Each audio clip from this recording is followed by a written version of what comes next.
Alright, magandang hapon po sa inyong lahat mga kababayan. Batang Maynila to. Pakinggan muna natin itong pahayag ng ating Vice Presidente Sara Duterte. Mga kababayan, Assalamualaikum warahmatullahi wabarakatuh. Madayaw, umayong adlaw kaninyong tanan. Magandang araw sa inyong lahat. Proverbs 19 verse 21 states, "Many are the plans in a person's heart, but it is the Lord's purpose that prevails." It took me 47 years to understand that my life was never meant to be only mine. Unlike others, I may not have been born to chase happiness. For a long time, I questioned the weight of responsibility to my family, to my country, and to everyone who called on me. Today, I have peacefully accepted that my life isn't like any other. Sa unang mga buwan pa lang ng aming termino, nakita ko na ang kawalan ng katapatan ni Bongbong Marcos Jr. Sa mga pangakong binitawan noong kampanya, pati na sa kanyang sinumpaang tungkulin para sa bayan. Dahil hindi ko kinayang maging bahagi ng 2025 national budget na tad-tad ng katiwalian, pinili kong umalis sa gabinete. Kahit alam ko na mula pa noong 2023 na ang magiging kapalit nito ay ang aking impeachment. Mga kababayan, humihingi ako ng paumanhin. Patawad kung tinulungan kong mahalal si BBM bilang Pangulo ng Pilipinas. Patawad kung hanggang ngayon ay marami pa ring Pilipino ang nalulunod sa baha ng dahil sa malawakang korupsyon. Patawad kung lantaran ang pang-aabuso sa ating mga institusyon para sa pansariling interes ng mga politiko. Patawad kung patuloy ang pagtaas ng presyo ng mga pangunahing bilihin habang nananatiling kapos ang kita ng bawat pamilya. Patawad kung wala man lang tayong tunay na seguridad sa pagkain. Patawad kung may mga nagkakasakit at binabawian bigla ng buhay dahil sa kakulangan ng maayos at epektibong healthcare system. Patawad kung ang mga dinadaanan ninyong kalsada, tulay at proyektong pinondohan ng taong bayan ay madalas masira. Patawad kung ang krimen, iligal na droga at terorismo ay tila unti-unti nang lumalapit sa pintuan ng ating mga tahanan. At patawad kung wala tayong malinaw at tunay na independent foreign policy. Kung kaya't tila'y tayo'y naiipit sa tunggaliang namamagitan sa mga superpowers tulad ng China at Estados Unidos. Madalas, iniiwasan ng mga politiko ang maagang paghayag ng kanilang mga plano upang hindi sila maging target ng pag-atake. Ngunit matagal nang sinira ng administrasyong ito ang pangalan ko. Matagal na akong inaatake gamit ang buong makinarya ng kapangyarihan. Mula sa mga scripted na investigasyon na ibinalot sa katagang in aid of legislation, sa pagkidnap ng aking ama, hanggang sa mga samut-saring paratang na pilit inuulit-ulit hanggang magmukhang totoo. Marahil ay matagal na rin akong hinatulan sa mata ng iilan. Hindi ako kailanman natakot sa pagsira nila ng pangalan ko.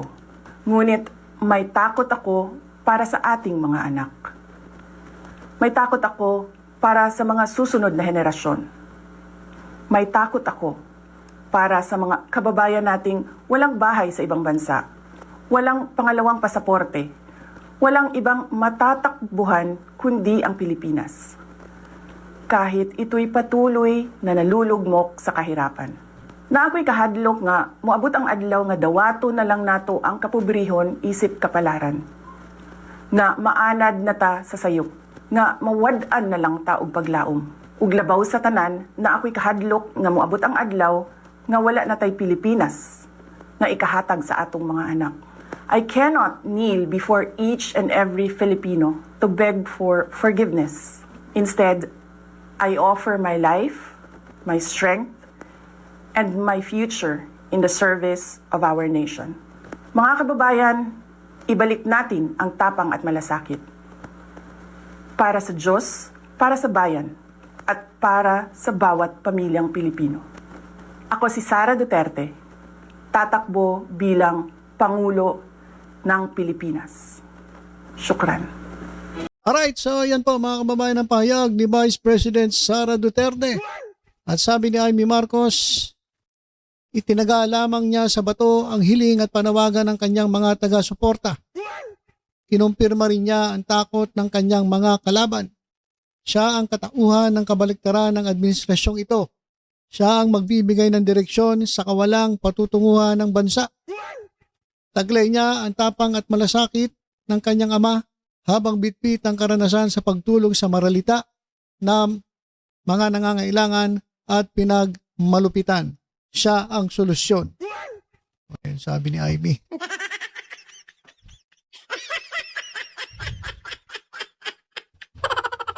Alam niyo mga kababayan, ilang taon pa bago mag-eleksyon? So ngayon po ay 2026. So 2026, 27, 28. So 2 years pa mga kababayan. 2 years pa. Mukhang ngayon pa lang mangangampanya na. Itong ating Vice Presidente. Ano ang masasabi ni Senator Bongo yan sa sinabi ni Sara Duterte? Buo po ang aking suporta sa kanyang desisyon. No? Ang akin lang naman dito is makabalik na po sa normal pamumuhay bawat Pilipino. Yun lang po ang inaasam ko sa ngayon. Alam niyo naman po ang hangarin ko kung merong gobyernong tapat at nagmamalasakit sa kapwa Pilipino. Okay, so yan naman ang sinabi ni Bongo. At ayon naman kay Rizal Tiveros, ang plano ng oposisyon hindi maapektuhan sa anunsyo ni Vice President Sara na pagtakbo bilang presidente sa halalan 2028. Ayun naman yung reaksyon ni Senator Rizal Tiveros. Sabi niya, nandun kami sa proseso ng pagtatakda ng aming sariling timeline. Binigyan din ni Senator Rizal Tiveros ang kahalagahan ng free will sa paggawa ng desisyon ng United Opposition sa pagpili ng kanyang presidential standard bearer para sa 2028. Anya, ginagamit rin ng kanyang hanay ang parehong prinsipyo ng free will sa pagtukoy kung sino ang magiging kandidato kasabay ng pagpapanatili ng kanilang common values gaya ng anti-corruption, good governance at pambansang soberanya. So yan naman yung sinabi ni Senator Rizal Tiveros. At habang si Sara Duterte ay tila ba magsisimula ng mangampanya kahit ang tagal-tagal pa po ng eleksyon. 2 years pa po mga kababayan. Ito namang si Senator Kiko Pangilinan ay patuloy pa rin nagtatrabaho. At kani-kanina lang siya po ay nag-file ng bill na ma-abolish po ang travel tax na ini-impose po sa mga Pilipino na nag-abroad. Kasi alam niyo mga kababayan, napalaking tulong nito. Lalong-lalo na sa mga yung gusto lang makakapag-relieve ng stress. Pero mo, imbis na mawala yung stress mo kapag gusto mong mag-travel, magbakasyon kahit ilang araw lang, may stress ka eh. Paano ka mo? Yung travel tax. Pero mo, 1,600 plus ang travel tax. Kada isang tao. Kung 4 kayo. Pero mo, ito kasi, hindi ko maintindihan. Yung pinangtatravel mo, galing sa sweldo mo. Yung sweldo mo, kinaltasan na ng tax. Tapos ngayon magtatravel ka, kakaltasan ka na naman ng tax. Di doble-doble yung tax mo. Kaya tama lang na i-abolish yung travel tax. Ayan po, kaya palakpakan natin, Senator Kiko Pangilinan. Na nagtatrabaho mga kababayan, dapat magtrabaho muna kayo Sa totoo lang, dapat hindi mo na politika Kaya etong si Sara Duterte, mga kababayan, na walang ginagawa, hindi po nagtatrabaho mga kababayan. Dito natin makikita na talagang inuuna niya ang politika. Magagalit na naman mga didilis na ito. Diba? Hindi ba pwedeng magtrabaho muna? Hindi ba pwedeng tsaka na muna yung ako ay tatakbo bilang Pangulo ng Pilipinas Dahil ang gulo-gulo na ng Pilipinas, sino ba nanggugulo? Bakit ba nagkagulo? Nagsimula yan. Kailan ba nagsimula yan? Nagsimula yan nung natanggalan ng confidential funds itong si Sara Duterte. Tagaalit yung tatay niya. Binanato si Marcos. Tapos ito na yung kwento ng bangag ang presidente, kung ano na ang binanat nila kay Presidente Marcos. Nagsimula yan dun sa confidential fund. Nung natanggal yung confidential fund ni Sara Duterte. At pagkatapos na imbestigahan, naglabasa na sina Mary Grace Piatos kung sino-sino mga pangalan. Doon nagsimula yan, kaya nagkagulo-gulo ang Pilipinas. Tapos sa kanyang speech, sinisisi niya si Pangulong Bongbong Marcos. Sino ba ang nanggulo? Sino ba nagsimula ng gulo? Sino ba ang humihila sa gobyerno para bumagsak? Di ba kayo? Sila rin, grupo nila. Grupo ng mga didilis. Tapos ngayon kung magsalita, akala mo naman pagkalinis-linis, patawad sapagkat ganyan-ganyan, patawad sapagkat tinulungan ko na palagay si Bongbong Marcos sa pwesto, patawad kasi nagtaas ang bilihin, patawad. Walang hiya. Ang dami niyang isinahit na problema ng bansa, ang dami niyang sinabi. Sana, tumulong ka. Ang dami palang problema na nakita mo Bakit hindi ka tumutulong? Hindi ka malang nagtatrabaho. Pag-alagala ka, papasyal-pasyal. Mga kababayan, tingnan ninyo Sa bandang huli, ayun yung pinaka matinding salita Ako si Sara Duterte, tatakbong presidente sa 2028. Ang haba ng kanyang kwento. Panay problema yung sinabi niya. Na imbis na sana tumulong siya. Kaso hindi naman siya tumulong Nakadagdag pa nga siya sa problema. Nilagay siya sa DepEd. Hindi pa nga umupo. Sabi niya, bigyan niyo ako ng 100 bilyon. Aayusin ko ang problema sa edukasyon. Pero iba, hindi pa nagtatrabaho, pera agad ang iniisip. So, ano yung pera-pera? Kaya tandaan niyo ba yung sinabi niya na yon? Babaguhin niya ang problema sa edukasyon, ang education system. Bigyan mo ako ng 100 billion. Tama ba ako 100 billion? Correct mo nga if I'm wrong. Pero ang alam ko, yun ang sinabi niya So, nilagay siya sa DepEd. Anong ginawa sa DepEd? Meron ba siyang nagawang pagbabago? Wala, mga kababayan. Ang dami pa naging problema, mas dumagdag pa ang problema. Nung itinurn over niya yung DepEd, dyan po sa sa Secretary Angara, diba, sinabi niya, welcome to chaos. So, ibig sabihin, alam niya na kung aalis siya sa DepEd, ang dami pa rin problema. So, wala siya nagawa sa DepEd. Pero siyang pagkakataon na magpakitang gilas kaso ano nangyari? Mas lalo nagka-leche-leche at ang dami pang nakita mga anomalya sa DepEd. Daming ghost students.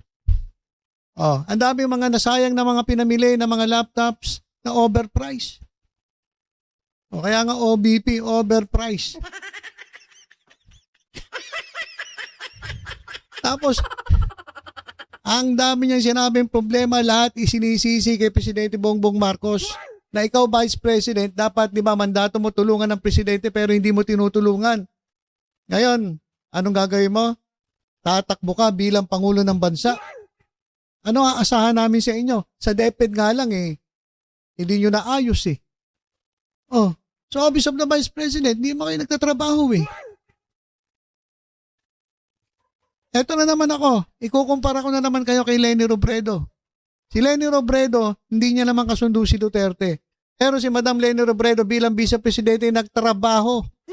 Hindi niya kinalimutan, hindi niya tinalakuran ng kanyang mandato bilang Vice Presidente. Pero kayo, anong ginawa ninyo? Puro politika. Ngayon, tatakbo kayong Presidente, ano maaasahan namin sa inyo? Ang tagal nyo naging Vice President, ilang years? 4 years. Tapos, may 2 years pa nga. Mangangampanya na agad. May 2 taon pa. Baka pwede naman, magtrabaho naman kayo. Hindi yung hinahayaan nyo yung inyong staff dyan sa Office of the Vice President na sila ang magtrabaho. Para naman tayong,